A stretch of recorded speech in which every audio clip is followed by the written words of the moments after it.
Primero hablaremos de la descolonización. Podemos definirla como un proceso histórico mediante el cual las colonias de los imperios europeos lograron independizarse. Después hablaremos de la Guerra de los Balcanes.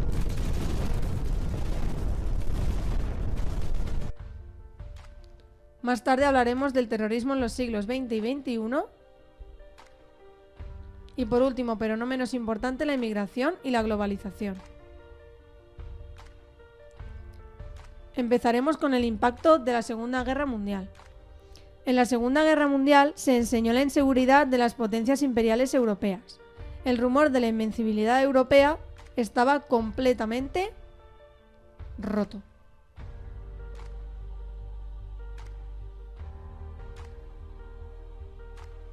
La creación de guerrillas y el enclave de tropas coloniales en los ejércitos se usaron para moldear militarmente a numerosos cuadros que más tarde dirigieron los procesos de independencia. Las potencias europeas tuvieron serios problemas tanto económicos como militares para poder sujetar cada uno de sus imperios.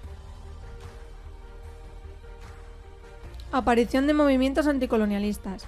La Internacional Comunista, que promocionó la creación de partidos de esta ideología en todo el mundo. En algunas colonias, estos partidos iniciaron la lucha por la independencia. Las ideologías que apoyaban la recuperación y elevación de las culturas autóctonas, como la protección del concepto de negritud, por parte de Leopold S. o el panarabismo de Nasser. La protección de la identidad religiosa, aspecto de importancia en algunos países islámicos. También fue de gran importancia el papel desempeñado por algunos líderes locales como Gandhi, entre otros. Al regresar a sus países, optaron por reivindicar su cultura como base del nacionalismo. Los cambios en la opinión pública. La conciencia antiimperialista fue consiguiendo importancia en los países del occidente desde los años 20. En 1918, el presidente Wilson propuso sus 14 puntos. Derecho de libertad de las colonias. El intercambio en la opinión pública se acrecentó por la acción de diferentes agentes. Las iglesias cristianas empujaron iniciativas opuestas al imperialismo. Las convocatorias de los partidos socialistas contra el imperialismo. El papel de la ONU. La posición de la ONU respecto del problema colonial, que recolectaba el espíritu de lo firmado en la Carta del Atlántico de 1941.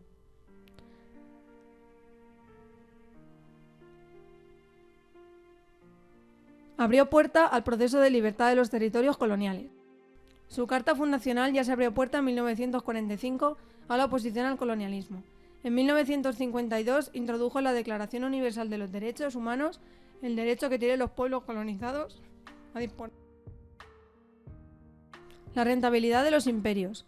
Los costes económicos del control del territorio pasaban sobre las metrópolis, empobrecidas a causa de la Segunda Guerra Mundial, mientras que los beneficios económicos no justificaban esas cargas. La influencia de la Guerra Fría. Tanto Estados Unidos como la URSS no aguantaban al colonialismo. En el caso estadounidense, su propio origen colonial y la defensa de los valores democráticos predisponían a este país a defender la emancipación de las colonias.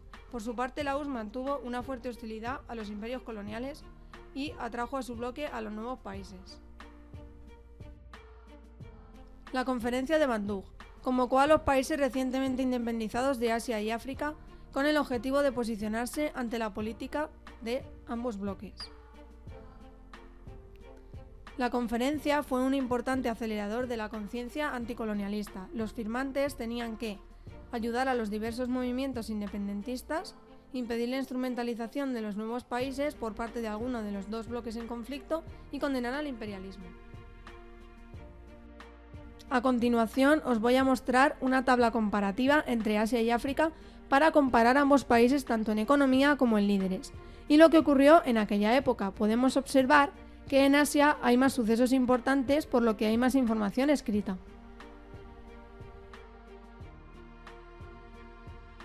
La descolonización de India constituyó el primer hito relevante en el proceso de descolonización. La descolonización del Imperio Británico fue un modelo poco conflictivo negociado entre las colonias y la metrópoli. Esto fue debido al tipo de relaciones políticas y económicas que Londres había implantado con sus colonias. Se asentó la Commonwealth, que promocionó la cooperación económica entre las colonias y la metrópoli. El partido del Congreso, liderado por Gandhi y Nehru, no tuvo éxito, al igual que Ali Jinnah y la Liga Musulmana.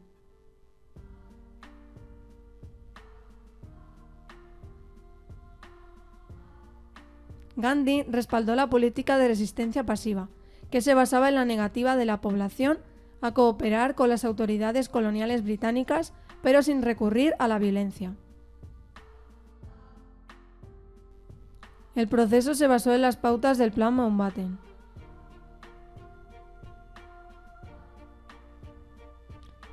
Que dividió la India en 2 estados. La Unión India, que agrupó a la población hindú, y Pakistán, que agrupó a la población musulmana. La Guerra de Balcanes. Fueron 2 guerras que tuvieron lugar en el sudeste de Europa. En 1878, los otomanos perdieron el control en Tesalia, Bosnia y Herzegovina, Novi Pazar, nordeste y noreste de Montenegro. En 1908, crisis de Bosnia. Rusia intenta recuperar la influencia en los Balcanes. En 1911 se firma el acuerdo con Italia para cooperar con ella en la región. En el mismo año, la derrota del Imperio Otomano ante la misma Italia en la Guerra Italo-Turca. El 13 de marzo de 1912, Bulgaria y Serbia lograron alcanzar un acuerdo de defensa mutua y contrario a la repartición de territorio otomano por otros estados.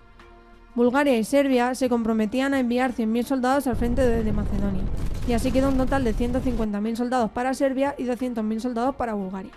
Bulgaria llegó a un acuerdo más limitado con Grecia, se negó a aceptar una Macedonia autónoma y reclamó el puerto de Salénica. Serbia y Bulgaria comenzaron las negociaciones con Montenegro, que debía provocar el Imperio Otomano.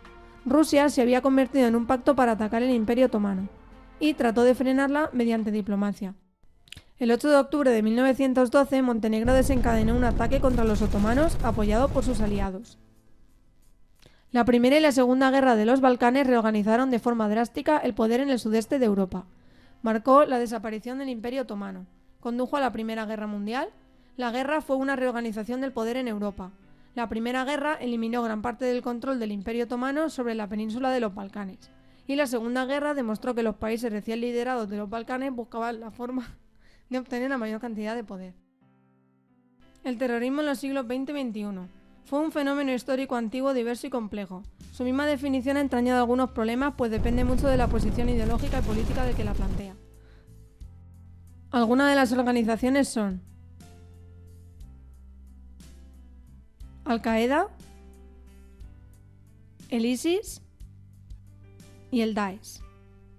Ahora podemos hablar de algunos principales atentados, como por ejemplo cuando una camioneta explotó en el aparcamiento del World Trade Center de Nueva York, o el 11 de septiembre de 2001 cuando se derrumbaron las Torres Gemelas. La inmigración y la globalización. Vivimos en un mundo globalizado que se ha producido por la mejora del transporte y la tecnología. Esta globalización se está desarrollando por etapas. En la primera se transferían el capital y los bienes asociados al comercio, y en la segunda etapa se caracteriza por la movilidad, las personas y las fronteras buscando oportunidades y una vida mejor, lo que permite que se acelere el proceso y la distribución de todo el mundo en desarrollo. Esta emigración puede ser una enorme fuerza benefactora que nos permita llegar a la tercera etapa de la globalización, una era en la que más personas que nunca empiezan a compartir la prosperidad del mundo.